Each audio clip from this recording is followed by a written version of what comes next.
Chance ఉంది అంటారు. నవీన్ యాదవ్. ఎన్ని ఓట్లు ఉన్నాయి మీ ఇంట్లో? మా ఇంట్లో 5 ఓట్లు ఉన్నాయి. వేరే వేరే పార్టీకి ఇస్తారా లేకుంటే మరి? ఓన్లీ కాంగ్రెస్. 5 5 ఓట్లు నవీన్ యాదవ్. నవీన్ యాదవ్. ఎందుకు మరి పెద్ద బాజాప్తగా నవీన్ యాదవ్ అంటున్నారు? ఈ ఏరియాకి నేను జనరల్ సెక్రటరీ యూత్ కాంగ్రెస్. ఆయన చాలా అభివృద్ధి చేసిండు. ఆయన పార్టీలో వెళ్ళినప్పుడే చాలా పనులు చేసిండు. టికెట్ వచ్చినాక ఇంకెన్ని చేస్తాడు. గరీబులకు హెల్ప్ చేసిండు, అన్ని చేసిండు. లాస్ట్ టైం 10 సంవత్సరాలు చూస్తే మాకైతే ఓడేం చేయలేదు, ఏం చేయలేదు. అసలు ఓట్లు వేయించి గెలిపించింది వేస్ట్ అయిపోయింది మాకు. అంత అయిపోయి ఏం లేదు.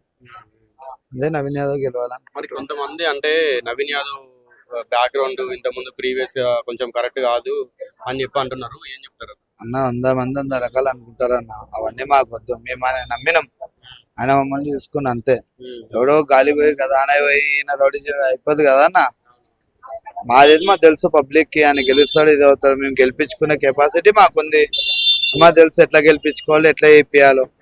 మరి అంటే ఇప్పుడు ఈ మాగంటి గోపీనాథ్ ఇంత ముందు ఇక్కడ ఎమ్మెల్యేగా ఉండి చనిపోయారు. సో ఇప్పుడు వాళ్ళ వైఫ్ పోటీ చేస్తుంది కదా, ఆమెకు ఓటు వేసే ఛాన్సెస్ ఏమన్నా ఉంటాయి అంటారా?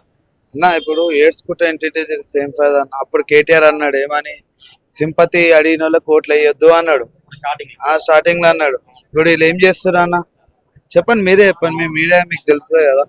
అప్పుడు కేటీఆర్ అన్నాడు, ఇప్పుడు ఇంటింటికి పోయి లేడీస్కుంటే స్టేజ్ మీద లేడీస్కుంటే చేస్తారు. తప్పు ఇలా మా చెప్పండి, మీరే చెప్పండి.